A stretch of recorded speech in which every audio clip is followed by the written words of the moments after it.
بسم اللہ الرحمن الرحیم۔ علاقے میں قحط سالی تھی اور جانور سب کچھ کھا کر فارغ ہو گئے تھے، مزید کچھ کھانے کو رہا نہیں تھا اور مویشی مالکان نہایت پریشان تھے۔ اس دوران مولوی اللہ وسایہ نے جمعے کے خطبے میں نہایت یقین کے ساتھ یہ بات بتائی کہ اگر اللہ کا نام لے کر یعنی بسم اللہ پڑھ کر دریا کو حکم دیا جائے تو وہ بھی نافرمانی نہیں کرتا۔ شاید یہ اس کا مولوی صاحب کے پیچھے زندگی کا پہلا جمعہ تھا کہ بات اس کے دل میں اتر کر یقین کا درجہ پا گئی۔ اس نے واپس آ کر اپنی بکریاں کھولی اور سیدھا دریا پہ چلا گیا۔ اونچی آواز سے بسم اللہ الرحمن الرحیم پڑھا اور دریا کو کہا کہ وہ ذرا اپنی بکریاں چرانے جا رہا ہے، اس لیے وہ اسے اپنے اوپر سے گزرنے دے۔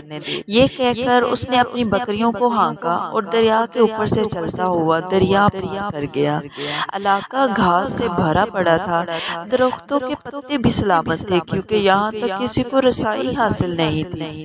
اب تو یہ اس کا معمول بن گیا، وہ بکریاں پار چھوڑ کر خود واپس آ جاتا اور شام کو جا کر واپس لے آتا۔ اس کی بکریوں کا وزن دگنا چگنا ہو گیا تو لوگ چونکے اور اس سے پوچھا کہ وہ اپنی بکریوں کو کیا کھلاتا ہے۔ وہ سیدھا سادہ صاف دل انسان تھا، صاف بات بتا دی کہ جناب ہم تو دریا پار اپنی بکریاں چرانے جاتے ہیں۔ بات سب نے سنی مگر یقین کسی نے نہ کیا کیونکہ یہ ایک ناقابل یقین بات تھی، مگر بات ہوتے ہوتے مولوی اللہ وسایہ تک جا پہنچی۔ مولوی اللہ وسایہ نے اس بکروال کو بلایا اور اصل حقیقت بتانے کو کہا۔ بکروال نے مولوی اللہ وسایہ ہی کو اپنا ریفرنس بنا لیا کہ مولوی جی میں تو خود آپ کے پاس شکریہ ادا کرنے آنے والا تھا کہ آپ نے ایک جمعے میں یہ نسخہ بتایا تھا کہ بسم اللہ کہہ کر دریا کو حکم دو تو وہ بھی انکار نہیں کرتا۔ مولوی اللہ وسایہ ٹک دیدم نہک شیدم کی تصویر بنے بیٹھے تھے۔ بھائی ایسی باتیں تو ہم ہر جمعے کو کرتے ہیں مگر ان کا مقصد لوگوں کا ایمان بنانا ہوتا ہے۔ مگر بکریوں والا ڈٹا رہا کہ بس میں تو بسم اللہ کہہ کر پانی پر چلتا ہوا بکریوں سمیت پار چلا جاتا ہوں۔ آخر کار مولوی صاحب نے صبح خود پہ تجربہ کرنے کی ٹھانی۔ لوگ بھی صبح دریا کے کنارے جمع ہو گئے اور بکروال بھی آ گیا۔ مجمع زیادہ تھا۔ مولوی صاحب نے ایک دو دفعہ اندر ہی اندر ارادہ کیا کہ انکار کر دیں مگر وہ جو مولوی صاحب کو مسجد سے کندھوں پر اٹھا کر لائے تھے اب بھی جوش و خروش سے اللہ اکبر کے نعرے لگا رہے تھے اور مولانا اللہ وسایہ کے حق میں تعریفی مشگافیاں کر رہے تھے۔ آخر کار مولوی صاحب نے ایک رسا منگوایا اور پہلے اسے درخت کے ساتھ باندھا، پھر اپنی کمر کے ساتھ باندھا اور پھر ڈرتے ڈرتے ڈھیلا ڈھالا سا بسم اللہ پڑھا اور دریا پر چلنا شروع ہو گئے مگر پہلا پاؤں ہی شڑاب سے پانی میں چلا گیا اور مولوی اللہ وسایہ صاحب ڈبکیاں کھانے لگے۔ بدحواسی میں وہ یہ بھی بھول گئے کہ وہ ابھی کمر پانی میں اٹھ کر کھڑے بھی ہو سکتے ہیں۔